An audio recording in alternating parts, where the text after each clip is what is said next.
Hello, everyone. We're just waiting for Professor Crowcroft to come aboard. He and I were chatting just a second ago, so he is around and entering. Let me see if switching off my my camera helps with that. Okay. Excellent, excellent. Professor Crowcroft, thank you so much for joining. This is glad to see that we are both now online and able to talk. This is kicking off, ladies and gentlemen, the Digital Identity and Technology section of the symposium, of the first talk led by Professor Crowcroft, which will be on digital identity through the COVID-19 backdoor. Obviously, the pandemic very much framing and underlying a lot of the questions that will be coming up today. Following Professor Crowcroft, who will be chairing this particular segment, we'll be having two more talks on digital identity and technology and the future of digital ID in the UK. So very much looking forward to that. So without any further ado, I shall cede the floor. Okay, do you see my slides okay? Yes, I do. I think everyone else does too, based upon the comments. Yeah. Okay, so hopefully this will all work. Hi, I'm Jon Crowcroft. I'm from a computer lab in University of Cambridge at Department of Computer Science and Technology. I also work in the Turing Institute, which is notionally in London. For the last few years has been the National Institute for Data Science and AI. We've also been contributing to the NHS with supporting some of the analytics for what happens in ICUs and other parts of the health service and understanding contact tracing apps. I'm going to talk a bit about national digital ID systems.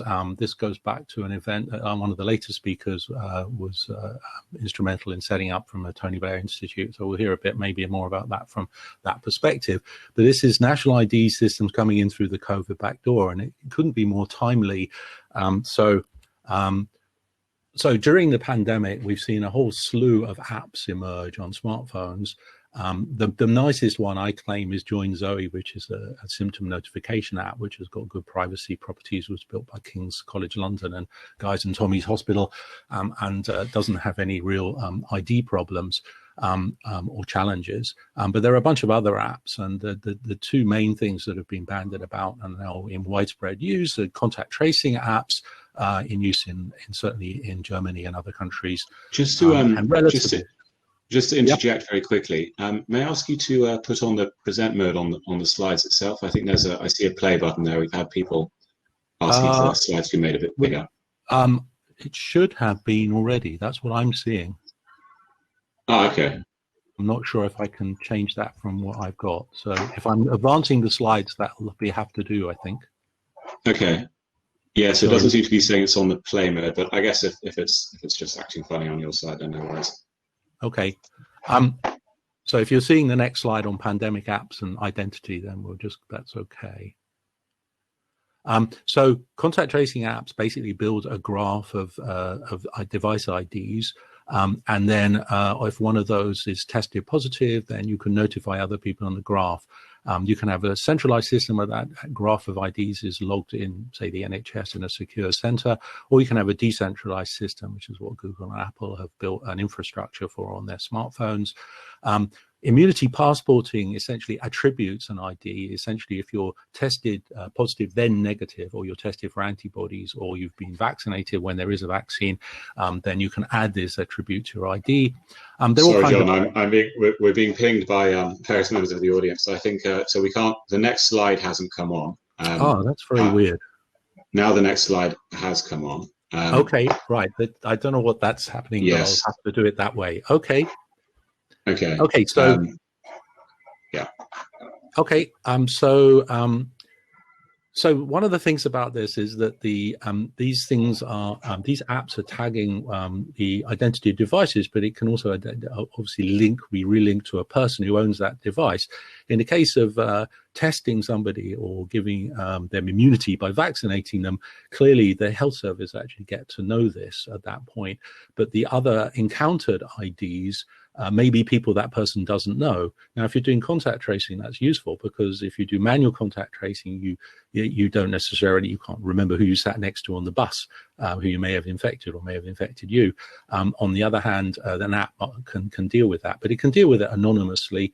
On the other hand, the epidemiologists, the public health people, may want to know about the relative infectiousness and susceptibility of people based on, for example, age difference or gender. It may be important to know that people who are asymptomatic and young are less infectious, or indeed that people who've had the disease can be reinfected and still be infectious. So we don't know those things right now because we haven't got detailed models. So one of the bottom lines of the medics, of course, is you should do no harm. This is a picture of a New York subway train that's crashed into a building. It's actually a nightclub in Glastonbury. But anyway, we'll leave that for now. So there's an interesting fight here about this, and some people refer to this whole app space as a tech solutionism. But actually, when we worked on this during the H1N1 epidemic, we specifically, this is 11 years ago, we specifically were led by the public health people from London School of Hygiene and Tropical Medicine about the need to understand the disease, not about surveillance of the entire population and tracking everyone everywhere all the time. So it's actually interesting that what we've moved from in contact tracing apps was accused of being tech solutionism. Now what we have is tech giant solutionism, where the tech giants, Google and Apple, have imposed a privacy-preserving system where the contact graph of IDs is stored in a decentralized way, and you cannot extract the epidemiological data you need to understand the virus spreading. This is a problem, and it also has an interesting consequence. It suggests that people in the UK have decided they trust Apple and Google more than they trust the NHS. Now, you could have an argument about whether really what's going on there is they don't trust the government, and the NHS is unfortunately infected by that problem. As a result of all this, though, the kind of interest in identity systems re-emerged. And of course, the UK has an interesting history with regard to national ID, in particular ID cards. The last time a government tried to introduce identity systems with a unique ID card, there was a massive campaign against it. The No to ID campaign was successful in actually blocking the introduction of a single identity system. And indeed, there's some evidence you don't need one. We have multiple identities in the UK. We have national insurance numbers that represent how we get taxed, how we deal with claiming welfare. We have driving licenses, which are fully digital, indeed link with MOT certificates for cars and so on. We have passports if you want a passport. We have NHS numbers and so on, and very large numbers of private identifiers as well. So the system appears to provide all the same services you can get that you get in a country like France or Germany, where they have a single ID system, and cards indeed even require people to have them on them a lot of the time, or produce them at a moment's notice. So why do we need a single ID system? In fact, I would claim that none of the apps that I mentioned that are to do with the COVID-19 pandemic needed a single ID system either. They needed an ID system fit for a particular purpose. A functional ID system rather than a foundational ID system is the right way to talk about that. John, yes. Just to interject, could we just try? I see there's a play button on the right-hand side of your screen. Yeah. We'd be able to try clicking that briefly. I have tried that. How's that? No, it doesn't seem to be working. No, is that better for people, or is that making a difference? Okay. Sorry. Okay, not to worry. We'll just proceed. Yeah. Okay, apologies. There's an interaction between the Remo web stuff and PowerPoint, and sorry about that. I should have tried this before. Okay, so why the government is now announced that it's re-pushing for a unified ID system, particularly for government services, but obviously the claim is that could work for many other organizations as well. And clearly there are some potential benefits within government, essentially doing joins over data from different departments. So if you wanted to connect up information from welfare and HMRC, for example, or indeed you want to check that somebody's claiming a company car as a benefit or whatever, then DVLA and HMRC, you can imagine linking welfare and NHS to make sure somebody's actually is getting treatment and A, is entitled to it, and B, therefore may be entitled to sick pay and so on. So there are things where the government would like to do these things, and there are also things where government statistics across different government departments, ministries, and so on would be useful. On the more commercial side, know your customer with a single ID system can potentially reduce the cost. Can be reduced from. I've heard claims by at least one bank of $100 to do know your customer, so to onboard somebody to a bank account for the first time. And in India, the Aadhaar ID system, which is upwards of 1 billion people, it's around 10 cents to onboard somebody into the financial world. So that's clearly a commercial benefit, although I don't believe that we can't combine information more sensibly than producing printouts of utility bills as part of Know Your Customer, which is still on the UK bank's list of things you can use as part of your demonstrating your ID, which I find pretty bizarre. Whereas, having an app that just pulls data off of the land registry and HMRC and a digital copy of scan of my passport should be fine, but they won't take 2 or 3 of those. That's pretty strange. And you don't need a single unified ID for that in either. So I'm somewhat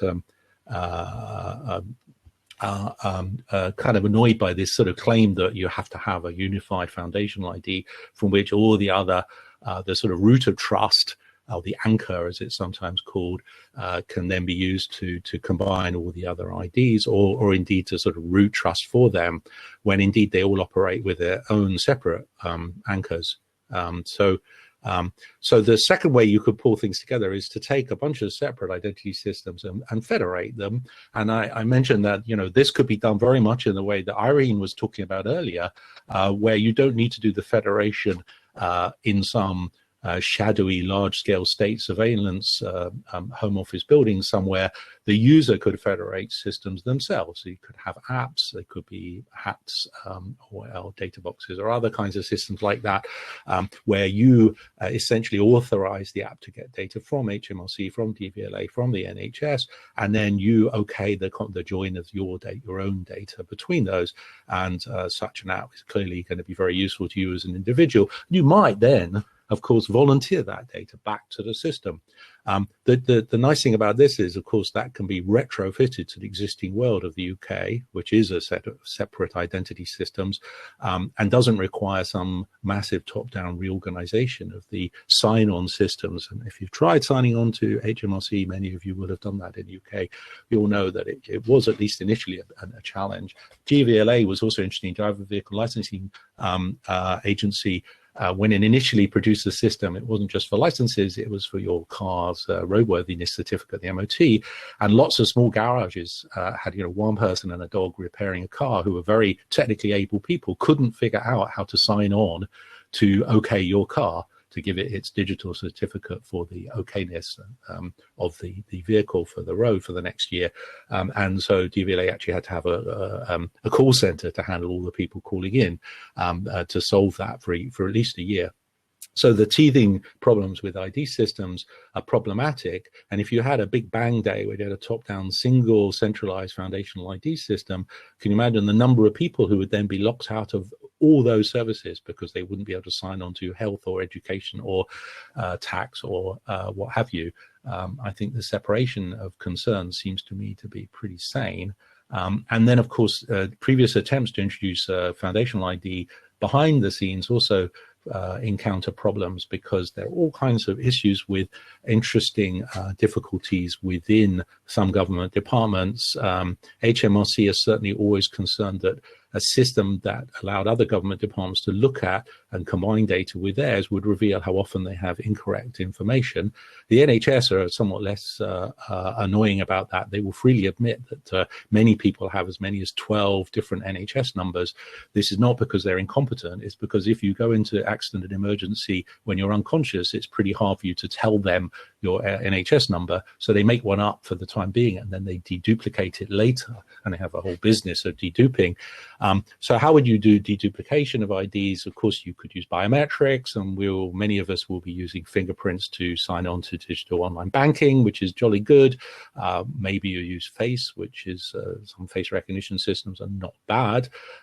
These things are also problematic, though, when you look at the wider population in terms of failure rates. So, for example, biometrics for fingerprints are not good for manual workers who have rough skin. Their failure rate is quite frequent, and if you were denied access to your welfare or food handout in a developing region because your fingerprint's a bit rough, this would be highly correlated with the wrong people being told they can't have food, which would be unfortunate. So there's a whole bunch of interesting problems in this space. There are lots of spaces where we could see improvement to things, but also fundamentally, and there's a couple of links here, which I'm afraid on my slides, those look pretty horrible. But my homepage has a link to the talk, and if you download the PDF from that, you can link to these two documents. One is a couple of days ago, the government issued a response to a call for evidence about digital ID systems, the future of data linking, and how you do privacy preserving. Was a report about that done by a German researcher claiming that you could maintain privacy. I don't believe this. Graph data is almost impossible to make privacy preserving access work, and graph data is all about social data and families and work relationships and so on. Immediately re-identify people very simply. The second link there is to the McKinsey report, which was a part of the basis for deciding what the financial benefits would be, but also some very good description of the challenges and things to avoid. But the financial benefits claim for the UK of having a single foundational national ID system were upwards of 3% GDP improvements. Now, I think that report is hopelessly optimistic. That assumes that an ID system will be 100% deployed and adopted by people and would work 100% of the time and will not introduce other attacks and problems. And none of those things has ever been true of any system ever introduced by even the most successful digital governments. Estonia, for example, will probably be my go-to example country. So I'm getting close to the end of my time on my talks and so on. Could wrap it up for Q&A there, Jon. That's all right. Yeah. So I think we have evidence you don't need a single ID system. We have lots of different systems. We need to think about how you would combine them. I think decentralization or user-centric ways of doing that is good. There is law about how this could be done right as well. And I think doing relinking of everyone's ID across many things will almost certainly run foul of GDPR very quickly and possibly other laws. We've done a couple of case studies in the COVID app space where we showed you don't even need it. It's not clear that you need it for antibody certificates or immunity passports. You don't need to link to an ID. It's much more like a visa, a separate thing you can carry, and you can relink that. And there's a photo there is of my actual own yellow fever certificate from 30 years back, which is still valid actually, and it works fine. And I'm going to Kenya and crossing the border to Tanzania, and you have to show that, and they go, oh yes, there you are. Oh, there's your passport picture, and that is you. Jolly good. Of course, there's lots of war stories about how that could go wrong. And then at the end of the talk, I've got a bunch of links to other things there, including a couple of papers we did on decentralized contact tracing and immunity passports with privacy, but also on other approaches to this whole world. So apologies for the slightly lame way of presenting the slides, but that's the end of my formal bit of the talk, and I'm happy to take questions at that point. Thank you very much for that. That was a really interesting talk. I was particularly struck by your comments regarding the Google Apple API and the NHS. It is rather extraordinary that people appear to put more trust in a pair of multinationals rather than the health service of a democratic state. And I think that does say quite a lot about the kind of trust issues that would come up as we expand more digital identity systems. I think there's a lot we could say on digital ID. In fact, well, obviously there is going to be a lot we can say on digital ID as we're spending a lot of time discussing it. But we had one quite interesting question came in, I think really on the level of particular solutions to having individual IDs, possibly without even the need for various forms of federated databases, which is what would you consider as the pros and cons of actually having direct human microchipping?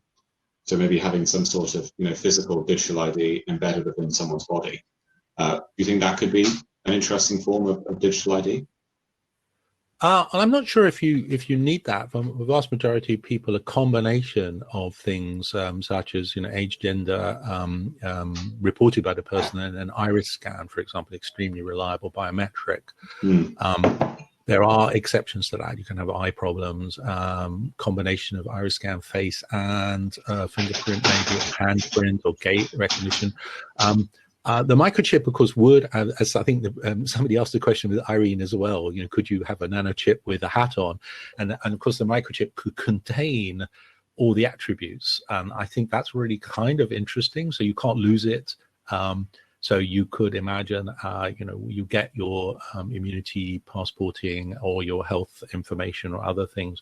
I think I can imagine there being a lot of people would kind of, like anti-vaxxers, would object to a technology like that. But I think quite a lot of people might adopt it. There certainly are people that like that kind of thing. And certainly embedding microchips, is routine in pets. It's exactly what it's used for. If you want to take your cat or dog on vacation with you and it's being immunized against rabies, that's, you get a thing in your pet, and it can even include GPS, so you can tell where your cat goes at night.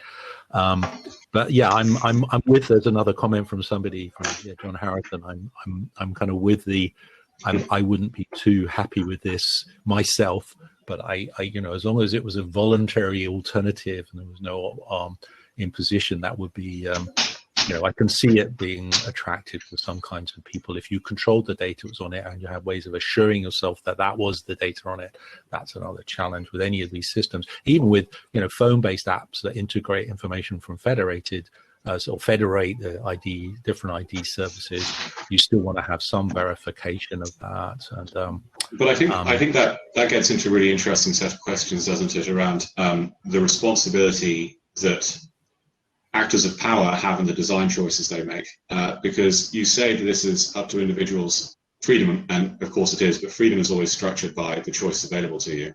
I think if you told people 30 years ago that there would be devices listening to them in their living room and that people would pay for those devices, they would have been surprised.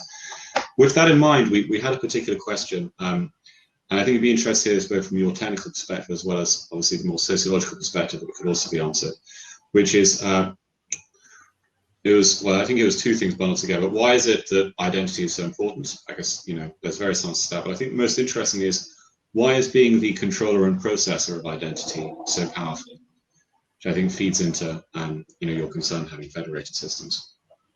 Yeah, I think that's right. I think that behind the scenes you have asymmetric power, and a government, just as Google, Amazon, Apple, and so on, will have mission creep. It's always being pushed to exercise that power, and so having the full set of data and the way to identify people across those sets of data, there will be things that a government will try and do, and government departments are known to do this. And it alarmed some people. One of the reasons people didn't trust the NHSX original app was the involvement of the National Center for Cyber Security, which is effectively GCHQ, and people were alarmed at why should that be the case.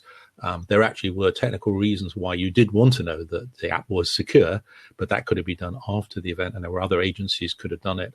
But that's a typical example with mission creep. In fact, the congestion charging cameras of London originally were designed to not record number plates or cars of people that were recorded as having paid, and therefore you didn't need to know where and when they'd driven. That was the original design, and the police and security service asked for the cameras to upload pictures so they could track potential terrorists around town, which did turn out to be useful in one real case with the real IRA actually were driving around trying to figure out where to put bombs and were caught because of the surveillance cameras. But one case doesn't justify recording necessarily every single car going in and out of London. So there's a proportionality argument there, but you can see those arguments, somebody goes to the Home Office and says, we could do this. We only have to make this small change in the design, and then suddenly all this thing is possible. So I can see the temptations for people in government, and it's a power play, as with the mission creep for surveillance capitalism in apps, just by you're required to maximize shareholder value. If you work for a company who's for profit, that's, you don't have any choice. So give someone a capacity and they'll use it. I think there's a Montesquieu quote along that line somewhere. We've had there's a technical question come in, which is, do you think that W3C verifiable credentials will become an adopted standard? That's a great question. I actually don't know. I think the credentials space and standards is tricky. W3C is one of my more favorite standards organizations in its way of working. So mostly what they do is very transparent, and relatively democratic, like the IETF for internet standards. So I'll have to keep a watching brief on that. I think it's a tricky space, but it's a great question. Will be useful to have open standards for sure. Lovely. Well, thank you so much for that talk. We now have a quick break, 5-minute break before the next talk from Imogen of the Ada Lovelace Institute. So thank you so much for that. If you'd like to join the roundtable section, people to ask a few questions in the next 5 minutes, that'd be fantastic. And yeah, I look forward to seeing everyone rejoin in 5 minutes or so. Thanks very much.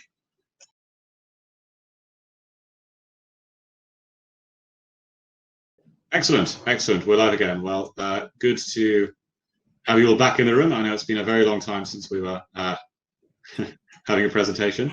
So our talk now is from Imogen Parker, who's head of policy at the Ada Lovelace Institute, who'll be speaking on the title of ID with Integrity, Public Attitudes to Digital Identity, which I think is going to be a particularly interesting topic given all the trust matters we've had over the while. So without any further ado, Imogen, I'll turn over to you. Brilliant, thank you. I'll just start sharing. I don't have slides for the opening, but I'll just check. Does that work okay with everyone and can see the full slide? Brilliant. Okay, now I can concentrate on presenting, not on the tech. So thank you so much for the invitation to participate in this great discussion, and it's brilliant to follow on from Jon's talk just now. By way of introduction, my name is Imogen Parker. I'm from the Ada Lovelace Institute, and we are a UK-based research institute with the small remit to ensure that data, algorithms, and AI work for people and society.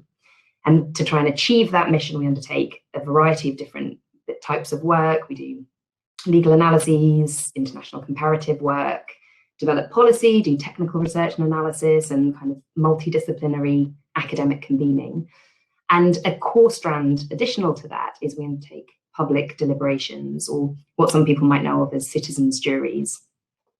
And when I looked at the other lineup of speakers today, I thought the best area to focus my comments was on the last of those approaches, really bringing to the fore the evidence gathered from the public deliberation exercises to the questions of technology, of digital identity, and really to try and help answer the question, or to explore the conditions by which digital identity could be developed with public legitimacy. And of course, in understanding public views, we have to start by acknowledging that we are in interesting times at the moment. So COVID-19 has completely reshaped in the policy world what's called the Overton window of political possibility. So we've seen a level and a mix of government intervention, government control, government support that would have been completely unimaginable from any mainstream political party in recent years before COVID hit. And of course, that spills over into technologies as well. So the sort of technologies Jon was talking about just now would have been unthinkable at the start of 2020, that are now being pursued in earnest by governments, by private companies and private actors, from contact tracing apps to ideas for digital immunity certificates. And alongside this suite of new tech use cases, we've seen high-profile tech failures, from the first version of the contact tracing app to A-level algorithms in the last few weeks. And I think these have just made absolutely crystal clear the importance of building technology with public legitimacy. And that's not just for the ethics, that's not just because it's the right thing to do, it's also to ensure that it works, it's to ensure that it is trusted, it is adopted, it's used, and it's adhered to. And I think a lot of people have seen COVID as offering a compelling argument for the creation of digital IDs. Of course, we've seen direct examples that have exposed gaps in the UK's identity infrastructure. For example, having to rely on a credit check database to access an at-home COVID test. And then there's the more indirect, but no less compelling at the moment, I think, promises of gains in productivity, boosts to the economy that we so vitally need at the moment. And those arguments have been heard. 2 days ago, the UK government announced it would develop proposals essentially to open up options and uses of digital identity, to shift regulation. And that was all in response to their call for evidence last summer. In reviewing responses to the consultation, the government flags early on that the majority of responses have come from those who are already deeply engaged in biometric IDs and identity system debates, particularly from tech, from professional services, from finance. But actually, it was very low on general citizens' views. It was low on charity and third sector opinions. So that's something that Ada, we do have evidence on, and that's an area that I think we can contribute based on a number of public deliberation exercises we've held over the last 6 months. And before I get onto those findings, I just want to take a moment to outline what I mean by public deliberation and how that differs from traditional qualitative or quantitative methods, so things like surveys or focus groups. Public deliberation, it's long form, it's participatory, and the aim is to enable a carefully selected group of participants to reach a rich understanding of a topic, to explore trade-offs, to offer nuanced views, and ideally reach some consensus following debate. So in other words, what we're aiming for in the exercises that we've undertaken is to understand what an informed public might expect to ensure that technology use is proportionate, it's responsible, and it's trustworthy. Another difference from surveys or focus groups is that we're not looking to understand individual views, we're looking to get to a collective set of views and priorities. There's a reason that some people call these citizens' juries. And we build in time for people to get to know each other, but really get to know the evidence. So across months, sometimes we'll explore different use cases, evolving news stories, listen and question experts, from regulators, people from the ICO, multidisciplinary academics, policymakers, technology companies, civil society groups, and of course each other's experience. And together that offers, I think, a complementary form of evidence alongside other public attitudes research or a legal analysis or a technical analysis that you of course also need to take account of. A third difference is that we empower the groups to articulate their own priorities and ask for information or evidence to reach the conclusions they want to. So rather than perhaps going in with our own very clear research priorities, if the thing that matters most is to go down a slightly different avenue, we allow enough space for that. And that's all I'll say about methodology. If you're interested in knowing more, we've actually got separate publications specifically on methodology on our website for these sorts of exercises. So, as I said, across the last few months, we've run a number of public deliberations on COVID tech, on biometric technologies, and on contact tracing and passports. And what I want to do today is just draw out some of the themes that particularly speak to digital identity. So I'll now be using the slides a little more. I know the text is quite small, so you might need to expand the screen, but let me know if there's any problems. So the three exercises that I'm in particular going to draw on today, we've been running the National Citizens Biometrics Council from February 2020, which is 60 members of the public in Bristol and in Manchester, considering the use of biometric technologies. And I think for me, perhaps most interestingly, we've been running a set of community voice workshops in parallel to that process and also to inform the design of the Citizens Biometrics Council. And with that, we organised three groups of 10 to 15 people. One group was recruited from Black, Asian and ethnic minorities. One group was recruiting people who are disabled or neurodiverse.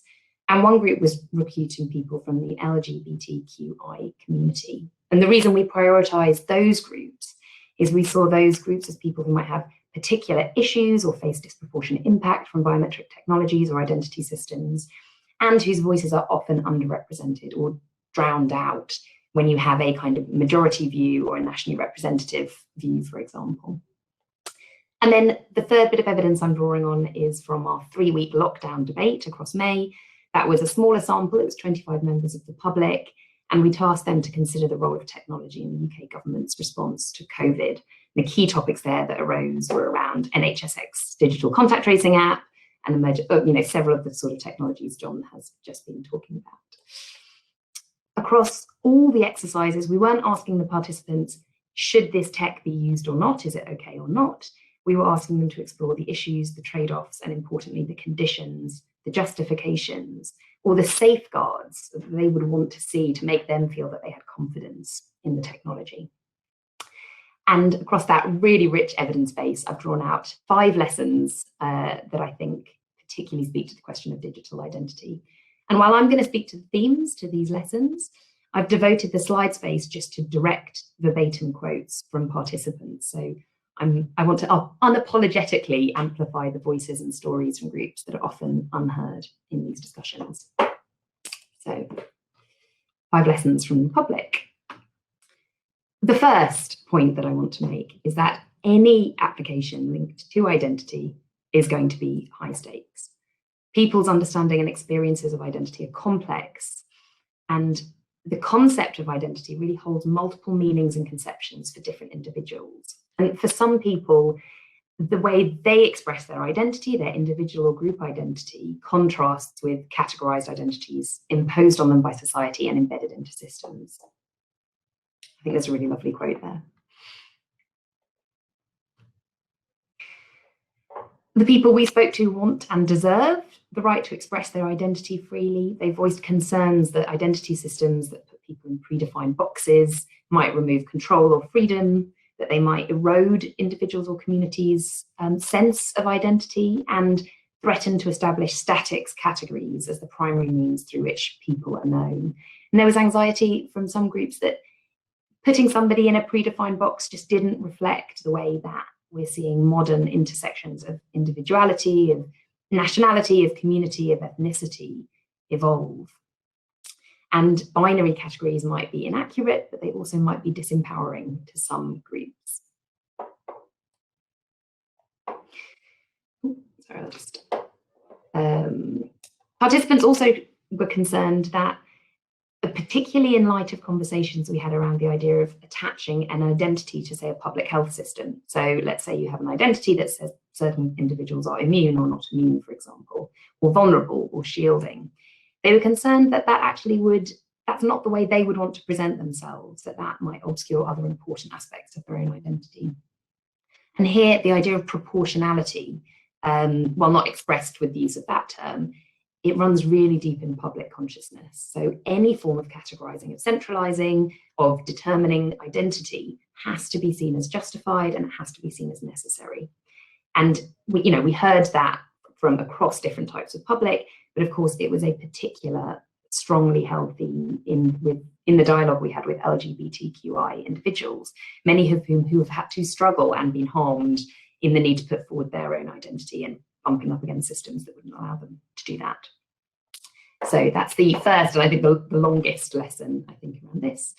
And the idea of justification leads directly to the next lesson, which is that trust is about more than data protection. So to be trusted, technology has to be accurate and it has to be effective, and that has to work out in the real world.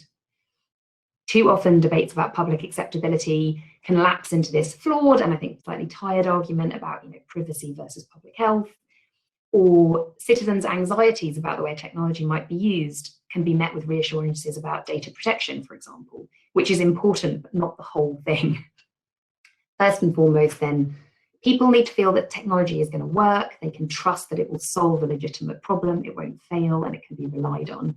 And that, again, is particularly vital if we're thinking about any ways in which these might be used across COVID or interlinked with any kind of health status. I think that's a really interesting quote. So a second aspect to this is the question of who trusts technology. It relates to the actors developing it and deploying it. There's a question of who's making judgments, who's making recommendations, and that's really important to the public. And trust in the decision makers can be really fragile as well. So one of our lockdown debate, the 3-week debate, took place in May, and in that there was the Barnard Castle incident, and that absolutely coloured participants' views and trust when they were talking about different technologies. And I saw yesterday the Times reported digital IDs as core to the Cummings data revolution, and an online ID system. And I think if that's how it's perceived or reported, that's going to shape the way people view that, and their trust in the technology is going to be related to their trust in the actors associated with that technology. Certain groups, Black, Asian, minority ethnic groups, refugees, migrants, Windrush generation, for example, to name just a few examples, are going to have legitimate reasons to mistrust any technology that might be related to surveillance, and that has to be considered.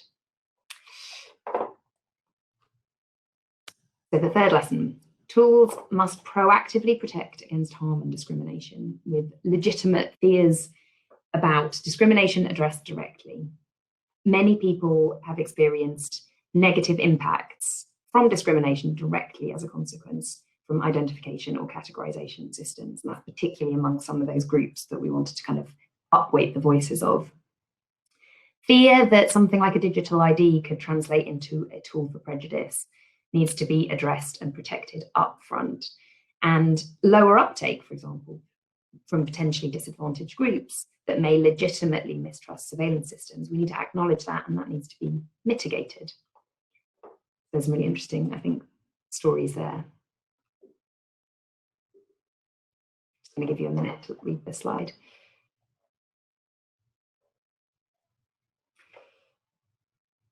Alongside that, mechanisms for challenge or redress need to be built around any ID system, and that needs to be seen as part of the technology, not as additional or coming after the technology. Fourth lesson is that digital ID will be judged as part of a system it or they is embedded into.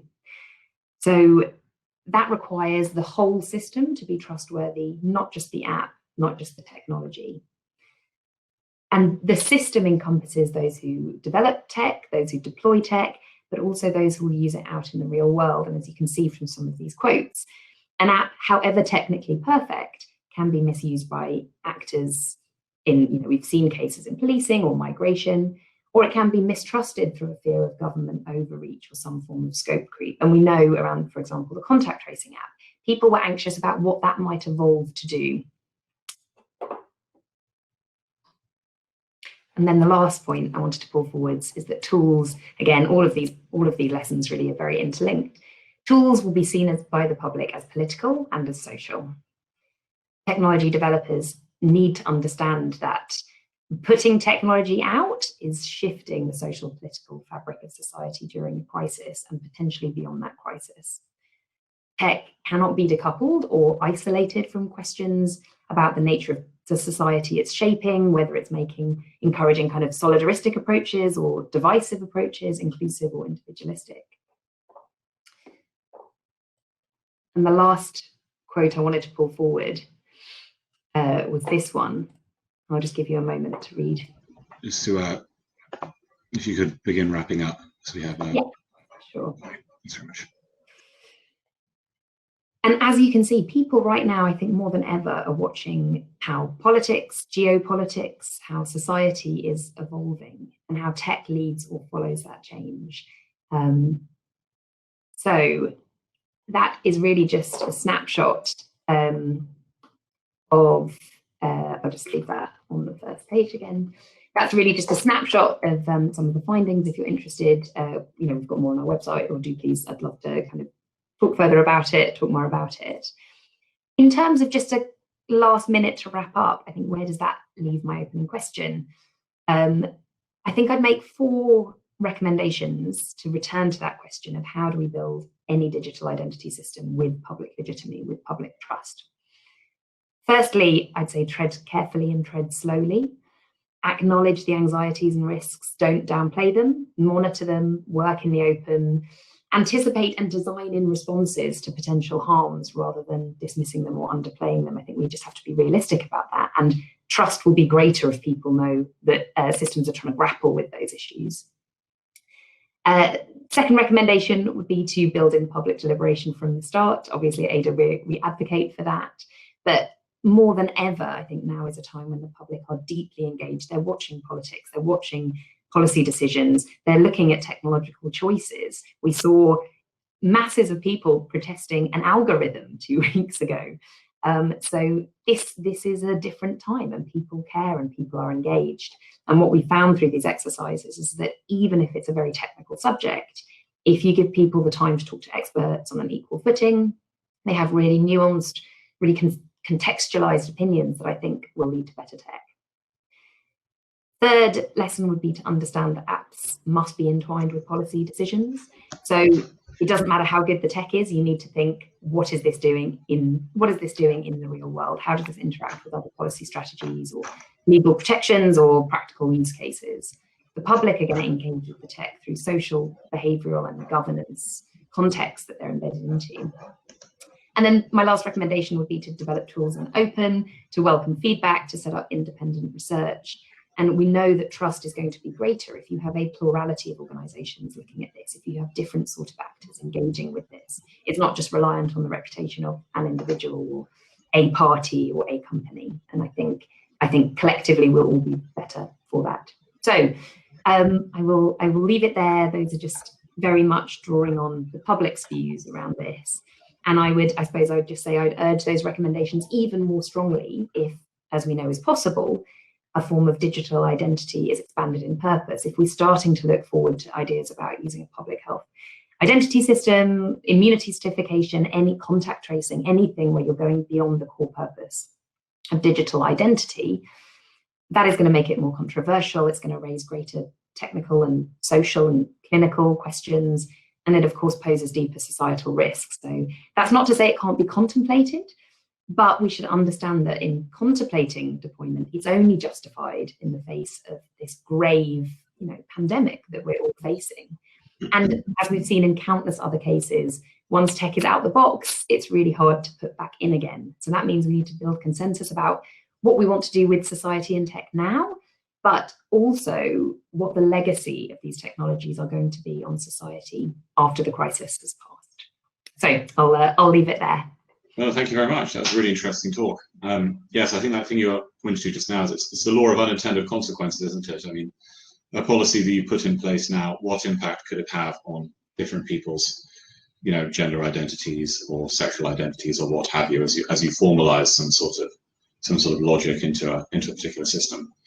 There was a lot you mentioned in there about trust in the government and in institutions. I think there's been so much talk about trust in relation to technology in general over the last few years, but specifically around now. One great quote I had from someone that we interviewed in the Hat Lab was, there's trust in society. We need to have trust. We also, the institutions need to be trustworthy themselves. You can't just talk about trust in society in general. Actually, the people who are making power decisions have to be trusted. So yeah, good to bring that out. Now, we've had a couple of questions come in, although we only have about 5 minutes to deal with them. Just to flag that to you all, everyone, which is the top voted one is there a way to establish meaningful consent between the state and citizens regarding biometric surveillance? I mean, I think that's kind of the $100, $1 million, it's a lot of dollar question, right? For me, I think it goes back to the question of, is there a clear purpose? Is there a clear problem this is seeking to address? Can you make the case that this is going to be answering the needs that people have? And then I think it's about investing the time to understand not just the average citizen, but the extreme cases. So designing for the 5% kind of things. Who are the people who might be disadvantaged by this? And I think in terms of building in consent, I mean, everyone that's been engaged with this, the questions of the issues about a consent-based model to kind of count as public legitimacy, we all know the issues with that. I think this is about setting up the system early on that really considers, researches, empowers the people who might be affected. And that means not just doing things like public deliberation or kind of that early work, but it's thinking about ongoing impact assessments, monitoring, it's thinking about inviting scrutiny, engaging with kind of key stakeholder groups. And I think just thinking about what we have to do is just get these conversations out of the kind of technology expert space and think about who are the experts kind of across society and who are the different sort of disciplinary experts. Do we have the kind of social behavioral scientists thinking about how is this going to change society? Are there any perverse impacts that we need to be thinking carefully about? It's bringing all of that together and proceeding cautiously, I think. When we have these conversations and, we have, for instance, these consultations that you've been conducting, how do you think we then get the results of that and actually force people to listen, force system designers in government and in, I guess, in powerful app-making companies to listen? What kind of mechanisms do you think there might be for that? Well, I think what's one of the really powerful, people have different views about public deliberation. In the examples where it's been incredibly powerful, it's when individuals or organizations who hold power organize those events themselves. And when they're running those exercises, they are giving power away. They're not saying, how do we kind of comms this to get people, to back it? They're organizing those things, and then they are changing their practice based on what they heard. So I think, firstly, it's people who hold the power in the first place should be the people running these exercises to some extent.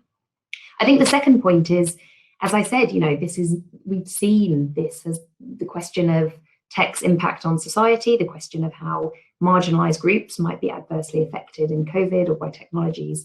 These aren't kind of side issues anymore. These aren't just at tech ethics conferences.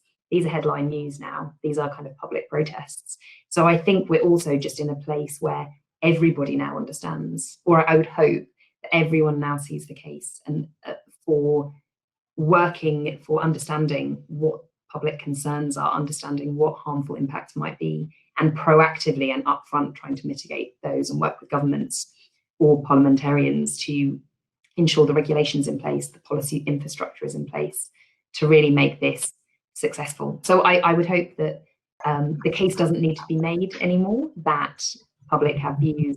And that goes back to a point I made earlier. I think building tech with public legitimacy, it's not just about the ethics, it's about the efficacy. It's not going to work, it's not going to be adopted, and it's not going to be adhered to unless you do this in a way that people understand, they feel they are getting value, they feel they are safe, and they feel there won't be wider social adverse consequences of engaging with the tech. Mm-hmm. I think that's a really, really interesting point to conclude on. Not just ethics, also efficacy. Now, you've had a lot of questions coming in, which is great. What I'd like to recommend, if I may, is if you could perhaps move to a speaker's lounge, one of the rooms, and then all these people who've got all these questions can come in and ask you a little bit more. We've had a whole range of stuff come in, all of which deserve an hour conversation in of themselves. But sadly, we don't have time, at least on this channel. Okay, well, look. If people want to get in touch separately, I can't stay for the whole afternoon. Unfortunately, I've got parenting to do. So if people also just want to get in touch, I'm really happy to continue the conversation. Great. Great. So yeah, if you want to hop over to the speaker lounge, and then people can ask you for details there, and yeah, carry on the dialogue. Thanks so much for that. I think it's been a really interesting conversation on it, Benny. And yeah, thank you very much for that contribution. Great. Thanks, everyone. Thanks, everyone.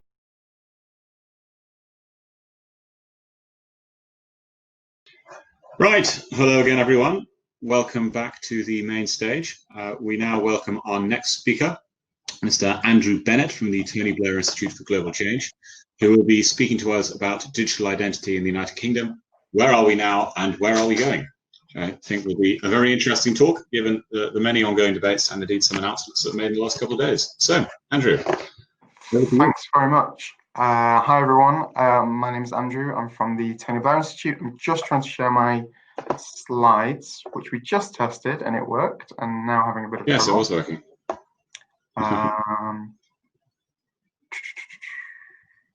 Seems Chrome is playing up. Ah, yes, it was playing up earlier. Of course. I might need to log out and come back in. Okay, give it a go. Sorry about that. Let's see.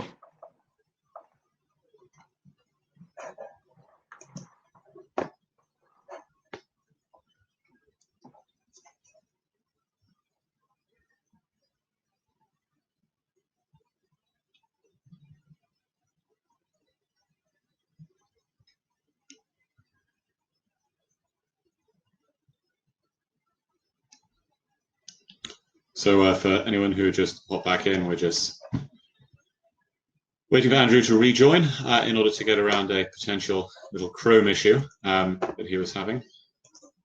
So yeah, just bear with us for a minute or two.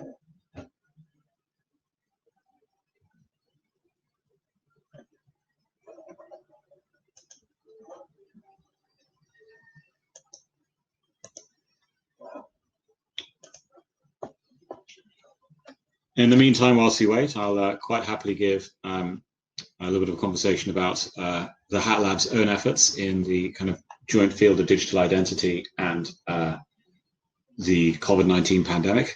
So for those of you who might not have been present at the beginning of this symposium, I mentioned this particular project that we've been working on for the last few months called ShareTrace, which is a PDA hat using a contact tracing tool that lets you keep your identity and store your COVID symptoms. So please do check that out on sharetrace.org, and I will stop speaking as Andrew has returned, bearing his presentation, which is very exciting.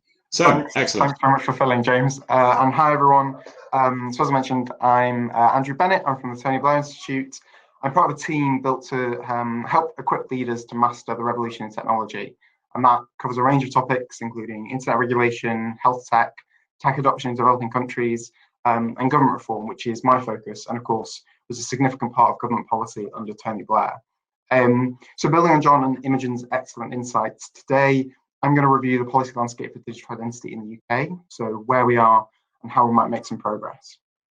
And by way of background, we published a lot about digital identity, addressing both the opportunities and challenges that Jon and Imogen so excellently raised. And we regularly convene discussions with experts across policy and industry. So today, I want to try and bring those insights, as I said, to review the current state of identity policy and identify 5 priorities where we can start to move forwards. I mean, I just want to start with recognizing that identity in the UK has long been a challenge. This predates the recent call for evidence and consultation response from government. I think any review of identity policy in the UK really has to recognize that despite every country that's serious about digital government being built on the foundations of digital identity, in the UK at least, it's long been a considerable challenge. So Jerry Fishenden, who many of you may know, is former Microsoft UK CTO and UK government deputy CTO, and has had many other roles. He recently published a really excellent history of identity schemes in the UK, and I encourage you to check it out. I won't cover every detail here. As you can imagine, it's a complex document.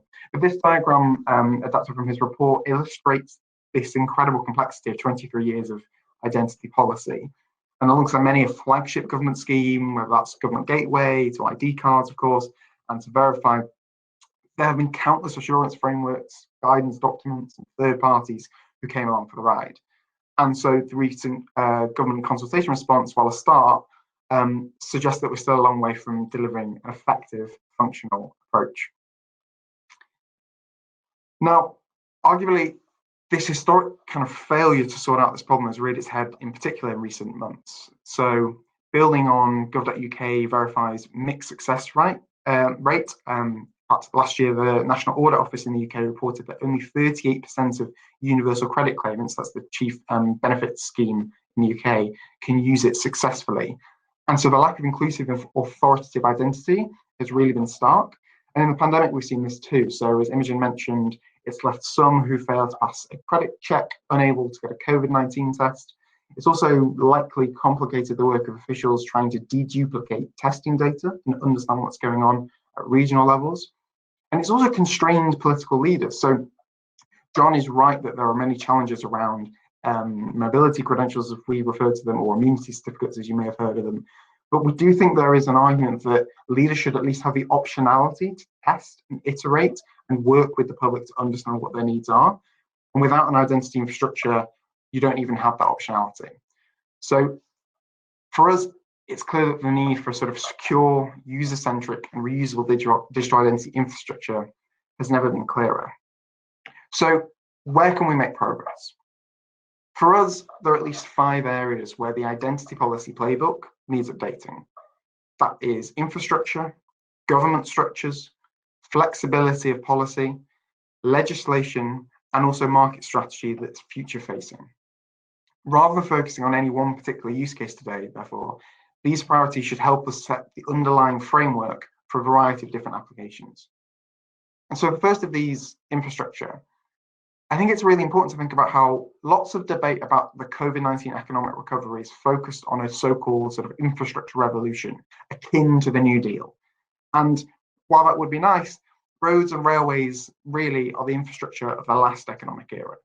Much less attention is paid to the digital software infrastructure that will underwrite the next economic era. And as this comic illustrates, investment, maintenance, and resilience matter here too. Now, I want to zoom out a little because this is part of a much broader shift towards scalable software-based infrastructure, with IT no longer just a simple add-on to the traditional silos of organizations, governments, or services. Now, that is certainly true of how identity has been treated in the UK. And for much of this macro trend, private companies are doing most of the legwork. Think data centers, content delivery networks, payments infrastructure, and so on. But governments have a responsibility too. At minimum, this includes data infrastructure, platforms for public services, and of course, digital identity. Now, the policy implications of this are vast. Just as with traditional physical infrastructure, there are huge productivity and economic gains to be won. So Estonia, forever the poster child of digital identity. And there, every adult saves a working week each year using e-signatures. And these are underpinned by government-backed digital identity instead of using physical forms. And nor would the entire model of e-government have been possible there without identity. Now, comparing this to the UK is obviously much more complicated, but I think it's an instructive comparison.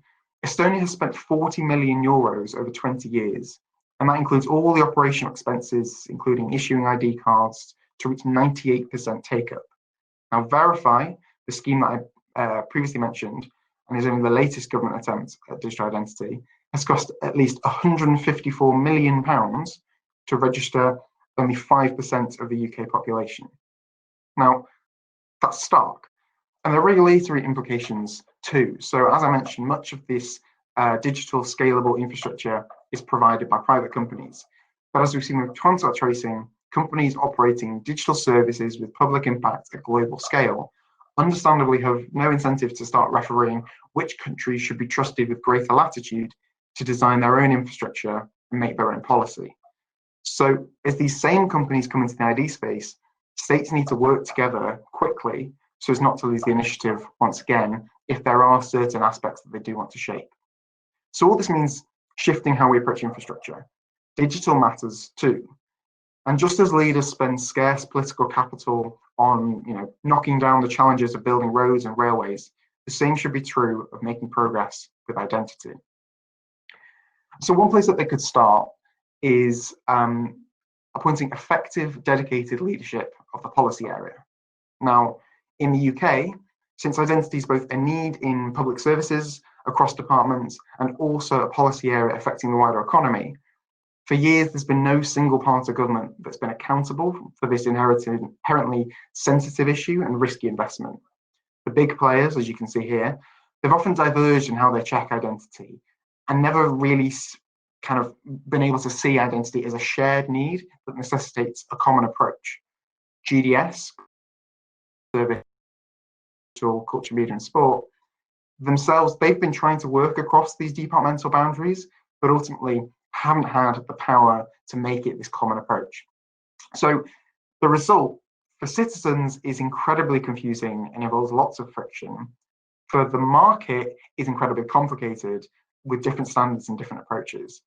And in turn for public services, this impedes any sort of publicly joined up or personalized approach, which might improve delivery and help people. So we think a senior minister with the authority and accountability to marshal these different bodies towards a common goal is necessary if we're ever to break the logjam. Now, I want to kind of just pause on this topic for a moment, because structures matter in other aspects too. So many people have written about government identity data, such as driving license data or passport data, being really impactful if they can open that up in order to grow the market for identity. But structures matter here too. So consider how, for example, in the existing siloed approach, the Secretary of State for Transport might become liable, at least politically, if not legally, if driving license data were poor quality and checks against it fail to catch fraudulent activity. No minister wants to take on that risk. So that disincentivizes progress if important data sets can't be opened up. Now, one solution might be to actually decouple the data functions from departmental policy. And this was proposed by Tom Loosemore, co-founder of GDS, back in the 2010s. But all of this, while treating identity as infrastructure and coordinating the structures is important, the traditional policy around identity also needs updating. So identity isn't about a mechanical one-off verification where a single identity rules all. Instead, because trust degrades over time, as many of you will know, modern services are built around flexibly escalating trust at specific high-risk moments. So when you're logging into Twitter, you only need a username and password. But before the government will make a benefits payment, it needs to know who you are to a high degree of assurance. And in a way we can think about this is, we need to be able to say, I trust the government trusts me as much as it needs to, and we both trust the system we're using to regularly establish and reconfirm that trust. So I agree with John from his earlier talk. We need a different model to here's the singular identity that everyone has to use for everything, which at best will be bad for privacy and at worst will be exclusionary. Now, for many authentication methods, as we can see here, government doesn't need to worry. Logins can be issued and managed by companies easily, but for some, it does. So we've talked about identity data already, but health records too might help organizations check their claimed identity has existed over time, that someone has interacted with other organizations you already trust already. But for many, accessing and using that data is hard. Now, if we care about flexibility for organizations, we should also care about flexibility for users. And this is really about, if organizations need flexible ways to authenticate people, then individuals also need control about how they can issue and provide attributes to those organizations. So one particularly incredibly powerful idea here, in our view, is a user-centric digital wallet of credentials. And it would enable users to control which different credentials or identifiers with different bits of government. So to John's point, you could use your national insurance number for tax purposes, an NHS number for health, passport for citizenship, and so on. And this would allow joined up services within domains while preventing an all-encompassing sort of state panopticon. But to build on Imogen's talk, public consent and public trust is essential, of course. And while forthcoming technical standards are important, only legislation can really answer political questions. Now, we've seen this through history. Properly implemented identity might have been able to mitigate some of the debacles around the Windrush generation or the EU settlement scheme applications. But these cases also show the importance of legal protections. COVID-19 has also introduced novel ethical questions, which perhaps the later session might cover, but such as, what health information can be mandatorily disclosed and by who. It's clearest that enforcement will be overzealous. Again, moving to your closing remarks, I mean. Sure. And likely to the disproportionate cost of minorities. Now, I just want to, as my final point, emphasize that while the opportunity for identity has never been clearer, the commercial model remains elusive, and policy remains focused on fixing the market as it is today, not thinking about where it's going. And a historical parallel is the recent shift in models of regulation. So for many modern services, trust is increasingly earned and demonstrated through tools that put users in control, with transparency, accountability, and innovation replacing old upfront models of licensing, friction, and permission. And I think it's instructive to think about what this might mean for identity. Of course, identity is riskier and more sensitive than booking holiday accommodation, and public oversight of infrastructure is really important. But some of the same principles apply. So in the status quo, Verify took up all the attention of policy, but it's really focused on ex-ante permission rather than enabling a much more open approach, which recognizes that the market is bigger than government and constantly evolving. And as big US tech companies move into this space, agreeing the standards that will provide the level playing field is really important, so that any dominance, if achieved, is fairly won. So to recap, we need to understand identity as an infrastructure challenge and make changes across how government both structures itself and the way that it makes policy. Pandemic's really thrown up some novel use cases and shone a light on issues that have been unaddressed for decades. And while the political debate is fraught, a user-centric, privacy-preserving model of identity is within our grasp. We just need to make progress. Thanks very much. We're very keen to have feedback and to connect with others, so please do reach out. Here are my details. Thanks again. Well, Andrew, thank you so much for that talk. That was really fascinating. I think it maps very strongly onto our interest in the Hat Lab and also through DataSwift. We recently did some a little while ago on what is digital identity in the contemporary world, how it evolved, and I think that particular thing you flagged at the end there about not wanting any one identity, not having a single point of failure to perhaps distort your image of yourself and to have issues potentially bundled in it, but rather being able to show different aspects of yourself is particularly key. Particularly as well, if you have a solution that involves a data store where you can just show different aspects of your data to people, sort of show yourself in the different elements of yourself as an identity, and thus authenticate for whatever service you're after. Of course, is something that the hat technology offers. There's a lot that we could say, I think, throughout this, but one thing that comes to my mind was just, based upon the consulting work and research that you guys carry out in the Tony Blair Institute, what is the sense that you have of the appetite in government for more modern digital identity systems along the sort that you outlined at the end there about, you know, that wallet that you can use, can hold different credentials?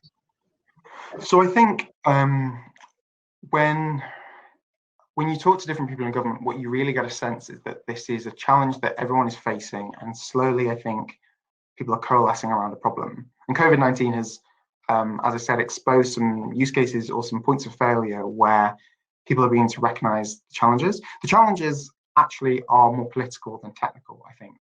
We have the technology to move beyond sort of single databases and to be able to put users in control and to encrypt data to ensure that we have that user-centric privacy preserving model.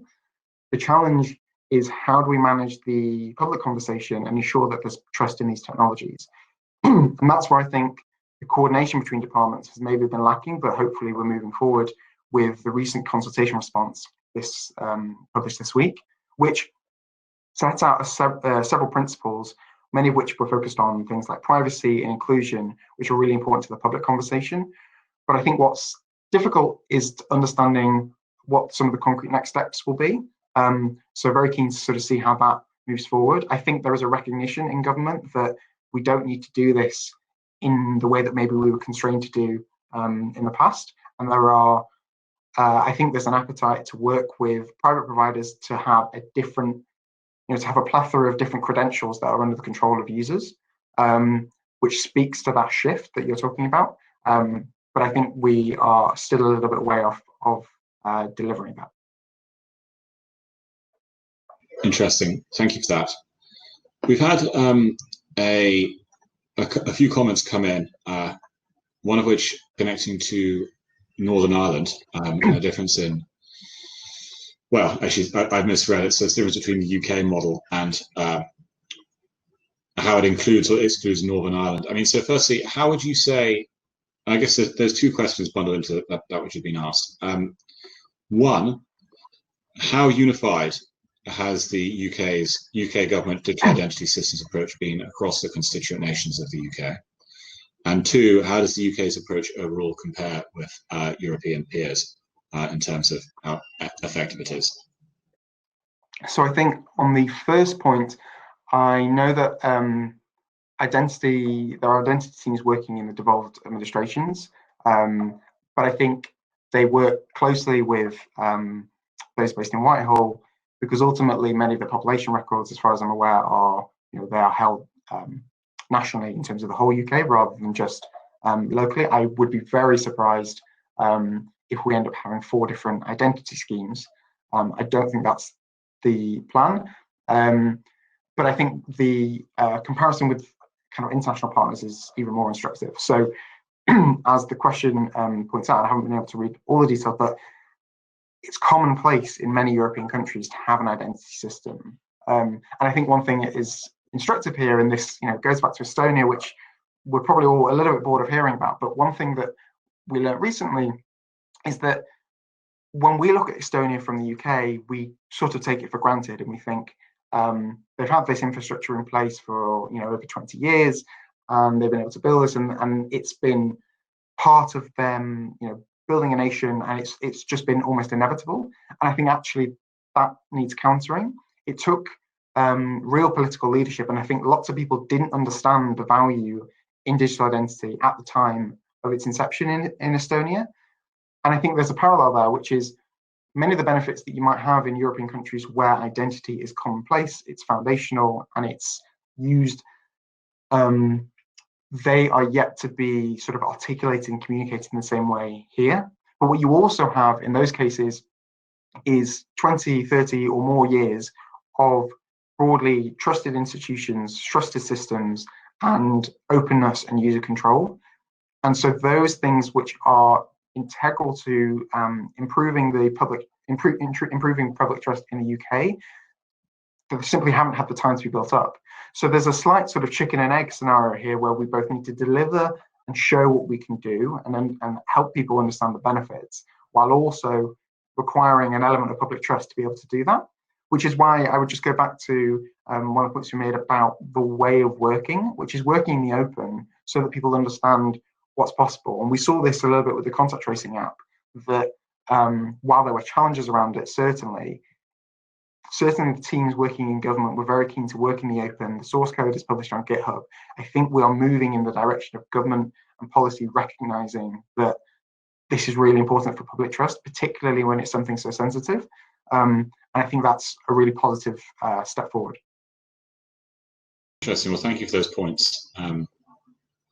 A lot to chew on there. We had a question come in. I think quite a neat one. Have Facebook? We've been talking about governments, of course, but it's important to consider the actual actors around here. So, have Facebook and Google established themselves as the default identity managers? So I think this is a really interesting question and actually speaks to where the market is going, not just where it is now. So this kind of chimes with what I was saying at the end there, which is that in the UK at least, policy has been focused on specific government schemes, and that doesn't capture the entirety of the market, and it doesn't capture how value is changing or where value is being generated, and how that's changing going forward.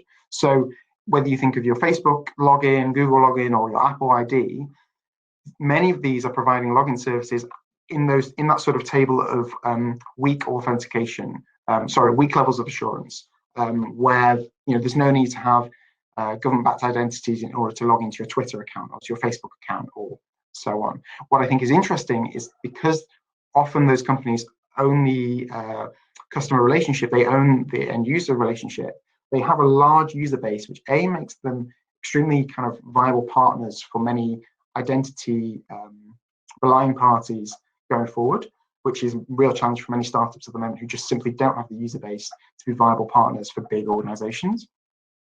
And secondly, if governments open up their identity data, it probably wouldn't take a lot for those existing private identities to integrate with that identity data in order to provide the same high level of authentication assurance when necessary and in those specific cases.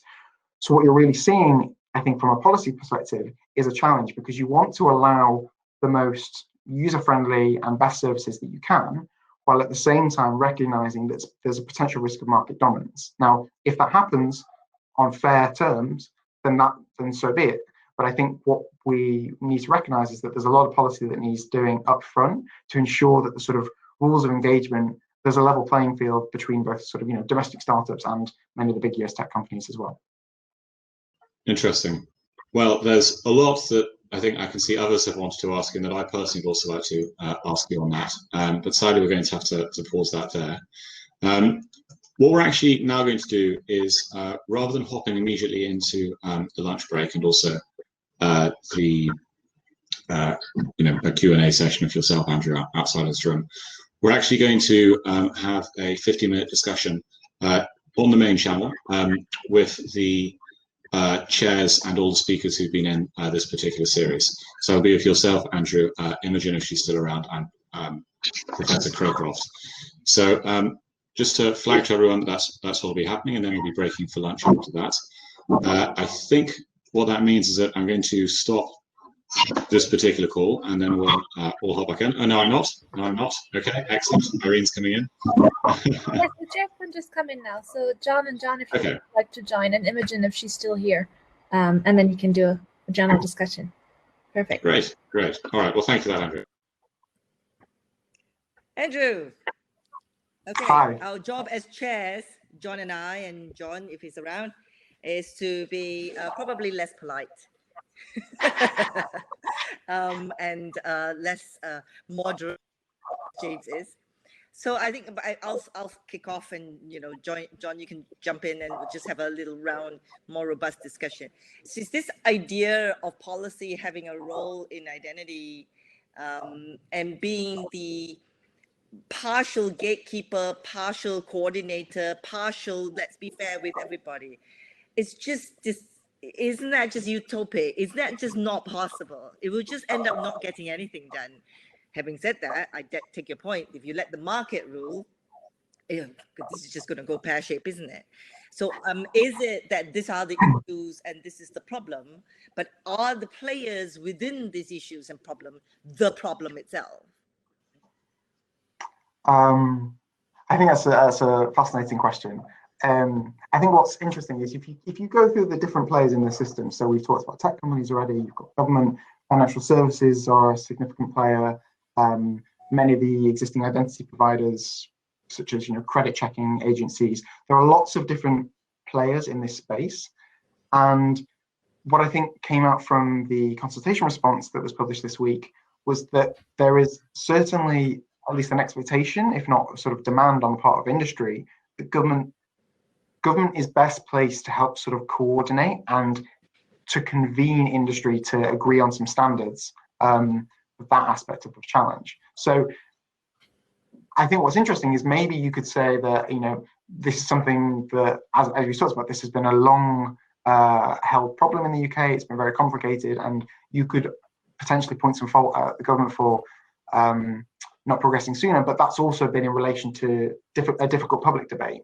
So I think we're now at a place where there's sort of ambition on the government side to do this, and on the industry side, a recognition that they need to work with government in order to deliver a system which is trusted by people.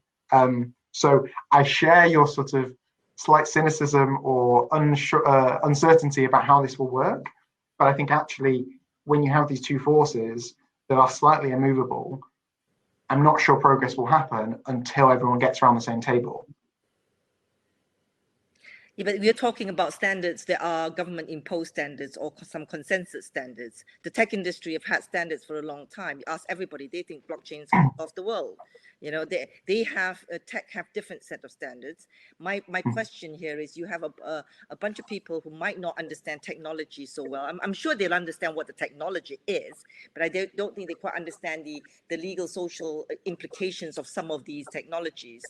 And you can see some of the rolling out of the so-called standards on the tech side may be great standards, but the standards on policy side is not so good standard. I've not really actually seen a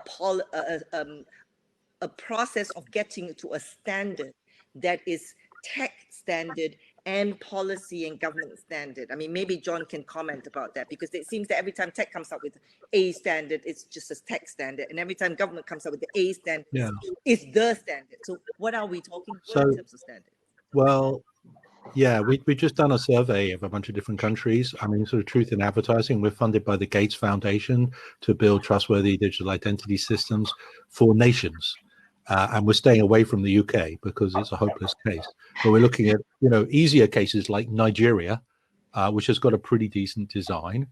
We're not looking at Estonia because it actually has a flaw in its design, which we don't like, but we have done a detailed comparison, but they don't need our help. The Gates Foundation is all about trying to get things going in places where we can contribute things that will be more trustworthy when a government is perhaps not trusted by its citizens, which is an interesting problem, which the UK faces. But actually, it has plenty of identity systems. As I said, they're just not glued together in a single system. And I totally buy into this decentralized, user-centric way of federating. I think we can do that, but I don't think the government will specify that, because the folks that will audit any design will be GCHQ, and they will, because they have the ultimate block on anything. If anyone says, we're going to make it so you can't do joins over out of my data, they're going to go, well, we're not going to approve that standard. But there are other countries which, ironically, might have more dangerous governments to their citizens, which might approve such a design. So that's interesting. There's a question on the Q&A, which is about, what about the right to anonymity? And we think you can design systems with federated ID and user, self-sovereign ID, that actually one of the examples is it's anonymous. You just simply give tokens that prove an attribute. And this is not inconsistent with what Andrew said at all. So answering your question is really saying, I like what he said. It's consistent with how I think we would view one sort of design that affords a way for users to unify information for convenience, not a way for government to do it without a complete consent from each and separate user, and allows anonymity, but potentially could find some governments blocking that as a way to do things. The interesting thing would be, you know, that one of the earliest designs for such a system came out of Microsoft about 20 years ago. I can't remember I always forget the name of the people who did it, but they did a really beautiful design. And then they made the fatal error of trying to push their passport system. If you remember, that was their single sign-on system. And everyone was like, you're not having a monopoly on single sign-on. And no tech company is going to get a monopoly on single sign-on. They might buy into a federated privacy-preserving ID system. So I think there's a hope that we could let that emerge from the combination of requirements from the tech sector, and then the government will have a sort of de facto system, which if they buy a big system or they deploy a new system for some government department, then that will be their much improved sign-on. I mean, HMRC actually is not that bad these days, and the government sign-on is okay, but it isn't a unified IT system. It doesn't have to be. It's one of many. And a standard for federating those, I think, could be tech-led, and I think will be problematic for government. I know some countries have got, you know, Estonia, the Netherlands, and so on, have got single ID sign-on, but I'm not a fan. I mean, governments get worse. You know, ask an East German about the difference, you know, before and after. And it's why we have GDPR, was because Germany knew things, the government could get worse. And, you know, so I would design a system. The Estonians have done a decentralized, you know, back end. For that reason, they're worried about Russia reinvades them, and they need to be able to resist, you know, the exposure of all citizen data. They also have a fully decentralized backup of all their citizen data in multiple countries, which is pretty cool, including, I believe, Estonian embassies in Switzerland, which nobody ever invades for the obvious reasons. So I think the policy versus ID is, what Andrew said, I think is a nice line of argument, but I think when you hit some governments, you have a problem with them being the convener of that, and I would expect it to come more from. Yeah, I just, and probably just to give us our experience in this. This has been really quite interesting for us, because, as you know, with the head microserver, there are apps out there that can choose to be identity blind. They don't even want to hold your email, and they can just authenticate with your own PDA and then just get on with it, and you don't really know. And we've found some apps prefer to be identity blind. They are what we call the AAA, and some big brands would just say, I'm fine with BBB, and I actually hold email address and things like that. So the market does, at least from our platform point of view, it does do that. But the one thing I do say, and I think I will be talking about this is more in my session in the afternoon, is can we just separate the notion of identity? Because I think in the audience, we have quite a number of people who just jump into the idea of identity nervously. Now, I originally come from Malaysia, of which, my God, my identity is being used to even buy a frock or a trout or anything, because it seems to be the only way. And I do think that most of us who work in the identity space do split them up between the real binding to a real person, the authenticating thing that you are the person that came yesterday, and the assertion that I'm actually has a peanut allergy. And I think you have different vendors who just want an assertion when you walk into a pub that I'm above 18, but you really don't need the binding that I am really that person who lives over there, and you really just don't need authenticating because I've never come to this pub before in my life. And I just think you really need that separation between these three. In your experience, when we're talking about policy, what is policy's position on this separation? Because I think we keep talking about identity as though the three are one. But that's the difference between, you know, functional ID systems, you know, that you can have lots of different functional ID systems. You can root them in a single anchor of foundational ID if you trust the government. And then the separate functional ID systems can just implement the one attribute or two or three that you want. Like, you know, age verification doesn't have to say your age. It just has to say, you know, the person with this fingerprint is over X. That's all you need. It's one bit of data. There was a line of discussion in the Q&A, by the way, about Windrush. And I think that's quite interesting as a failure, because what the failure was to believe an attribute, and that was a policy failure. A single ID system would not have helped. It would have made it worse for those people earlier.